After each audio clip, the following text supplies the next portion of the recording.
hablar sobre las cardiopatías congénitas que son frecuentes en pediatría, ¿no? Y las cardiopatías congénitas, ¿qué cosas son? Son una anormalidad de la estructura y la función del corazón en el recién nacido, establecida obviamente durante la etapa formativa, o sea, intraútero o durante la gestación.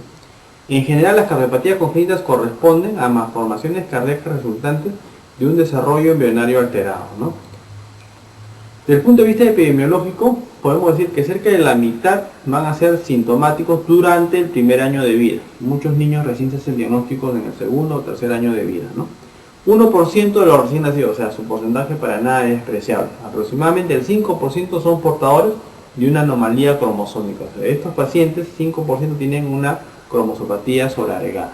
El 25% de los portadores de cardiopatía congénita presentan alguna otra malformación en algún otro sistema. Se dice que un matrimonio que tiene un primer hijo con cardiopatía congénita tiene una probabilidad aproximada de un 3% de que el segundo hijo nazca con determinada cardiopatía.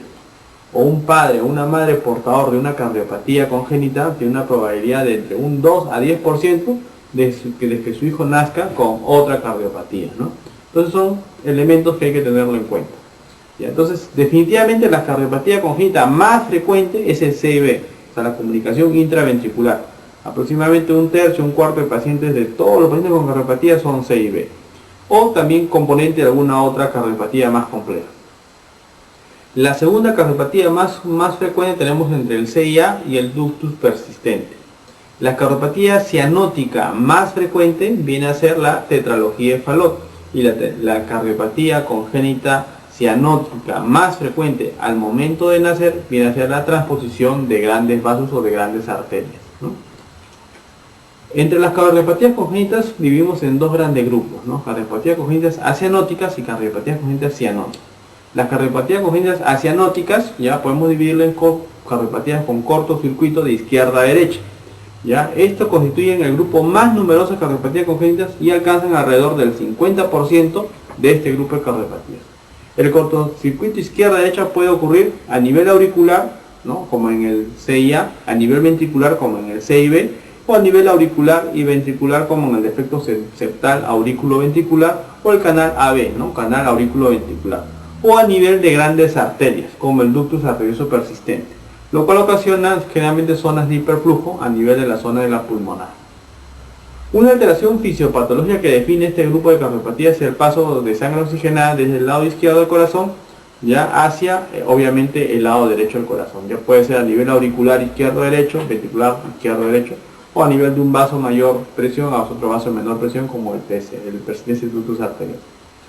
Sangre que recircula por los pulmones, ¿no? Sin entrar a la circulación arterial sistémica periférica.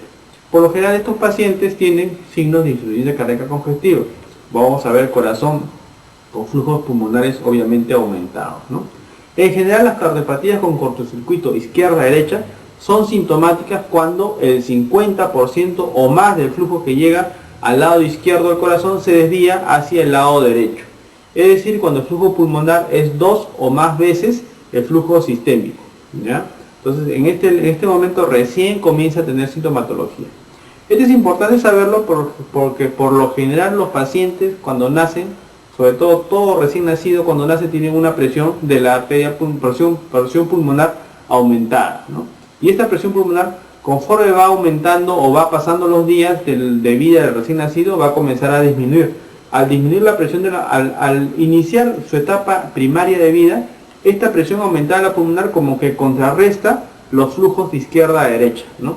Pero al disminuir la presión de la pulmonar va a hacer que el lado izquierdo relativamente tenga una mayor presión y progresivamente va a haber mayor flujo, y cuando este flujo pasa más del 50% va a haber sintomatología. Entonces, ¿qué quiere decir? Que el paciente inicialmente con un CIB o CIA puede no tener ninguna sintomatología, ¿no? Ninguna sintomatología, incluso puede no haber soplo. Y conforme avanzan las semanas o los meses, el paciente va a tener recién presencia de soplo o recién presencia de sintomatología característico de ICC, ¿no? Cosa que no se ve en las etapas iniciales de la vida. Acá tenemos un gráfico donde dividimos los dos grandes grupos, las cardiopatías congénitas acianóticas y las cardiopatías congénitas cianóticas. Las cardiopatías congénitas acianóticas podemos dividirlo también en dos grandes grupos, entre ellos tenemos con flujo pulmonar normal o con flujo pulmonar aumentado. Lo característico, lo frecuente encontrar es con flujo pulmonar aumentado. Con flujo pulmonar aumentado tenemos con hipertrofia ventrículo derecho, entre ellos tenemos el CIA. O con hipertrofia ventrículo derecho o mixta, tenemos el CIB o la presencia del ductus arterioso. Con flujo pulmonar normal, con hipertrofia ventrículo derecho tenemos la característica estenosis pulmonar, o con hipertrofia ventrículo izquierdo tenemos la coartación de la aorta, ¿no? Entre las cianóticas tenemos también en dos grandes grupos, ¿no? Antes característicamente sería cianótica con flujo pulmonar normal o bajo, ahora ya no es así. ¿Puede haber flujo pulmonar aumentado en una cianótica? Sí puede haber, ¿no? Y puede haber con hipertrofia ventricular derecho, entre ellos el característico ejemplo es la transposición de grandes vasos, ¿no? Y con flujo pulmonar aumentado, con hipertrofia ventricular izquierda o mixta, tenemos el ventrículo único o el trunco. Con flujo pulmonar normal, cianóticos, tenemos con hipertrofia ventricular derecha, la característica más común es para la tetralogía de Fallot o la anomalía de Einstein, ¿no? Y con hipertrofia ventricular izquierda tenemos la atresia tricuspidia. Entonces, este gráfico nos permite determinar más o menos la característica clínica del paciente y la presentación radiológica en muchos casos. En la clínica ya es variable, puede ser desde el nacimiento. Si un paciente con cardiopatía congénita tiene una clínica al momento o desde el momento del nacimiento, podemos decir que probablemente sea una cardiopatía compleja, ¿ya?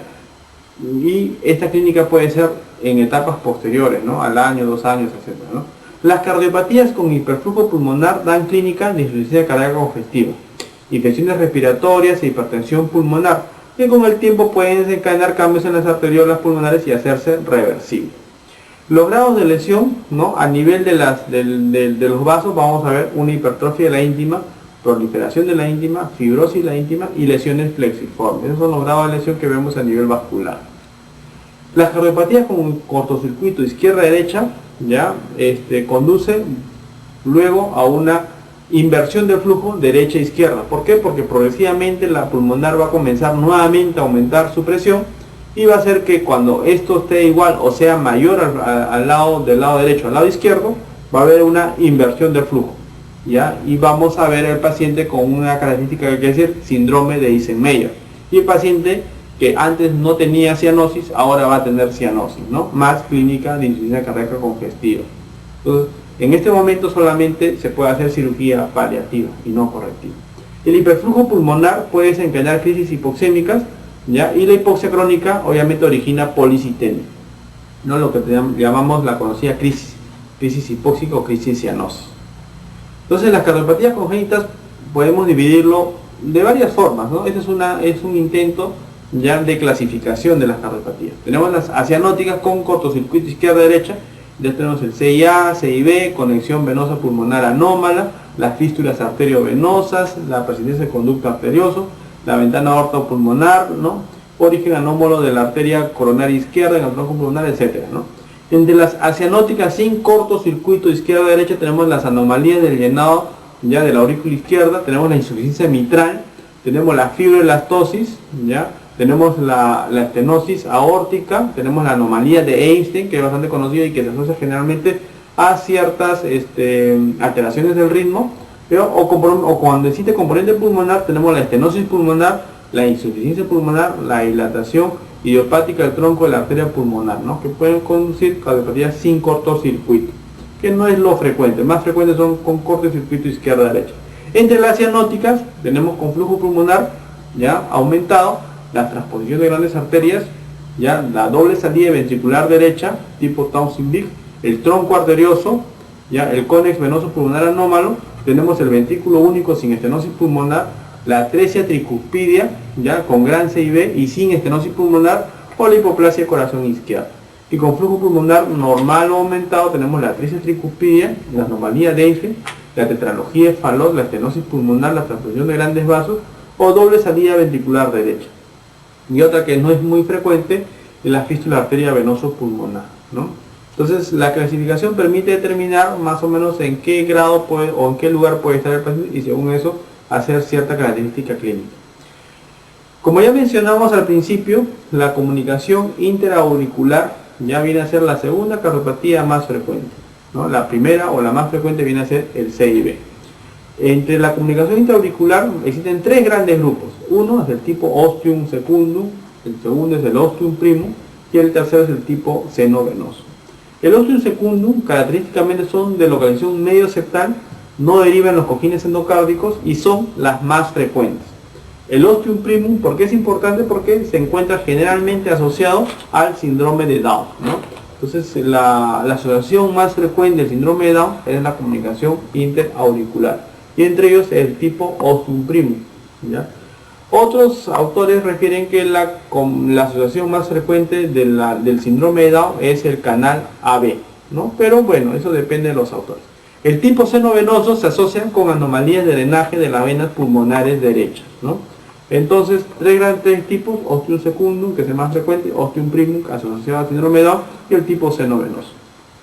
Entonces, en este tipo de cardiopatía va a haber un shunt izquierda-derecha a nivel auricular con sobrecarga del circuito pulmonar y secundariamente de las cavidades derechas, ¿no? Como se observa en la gráfica, la sangre va a ir de una zona de mayor presión hacia una zona de menor presión, o sea, de la aurícula izquierda hacia la aurícula derecha, ¿no? Y esto va a sobrecargar las zonas pulmonares y vamos a ver el corazón aumentado de tamaño, hiperflujo pulmonar y signo de insuficiencia cardíaca. La clínica: inicialmente el paciente, como la presión de los pulmones es un poco alta al inicio, al momento de nacer, va a ver el paciente va a estar asintomático. Y progresivamente, cuando va a aumentar cada vez más el flujo izquierdo-derecho, ¿no? Cuando es más del 50%, ya vamos a ver qué cosas: signos de insuficiencia cardíaca congestiva, cardiomegalia, flujo pulmonar aumentado, etc., ¿no? La comunicación interauricular: en el examen clínico vamos a encontrar qué cosa: un soplo sistólico de hiperflujo pulmonar con desdoblamiento fijo a nivel del segundo ruido. El pronóstico: generalmente algunas cierran espontáneamente antes de los 2 años. Esto va a depender del tamaño del defecto. La mayoría por lo general debe operarse para evitar el síndrome de Eisenmenger, ¿ya? O sea, que el paciente llegue con una alteración de las pulmonares y que aumente mucho el flujo pulmonar. El canal AB debe intervenirse precozmente, porque tiene una mortalidad aproximadamente del 50%. El tratamiento: la cirugía del CIA se da aproximadamente de manera rutinaria entre los 3 años y los 6 años de edad. En pacientes asintomáticos la indicación se dará en cualquier edad, pueden ser los 4, 5, 10, 15, dependiendo la sintomatología que podría presentar estos pacientes, ¿no? No deben operarse en pacientes con defectos pequeños o cortocircuitos izquierda-derecha triviales, o a menos de 1,5 o menos de 1, o pacientes con síndrome de Eisenmenger, ¿ya? En estos pacientes no se hace cirugía correctiva, ¿no?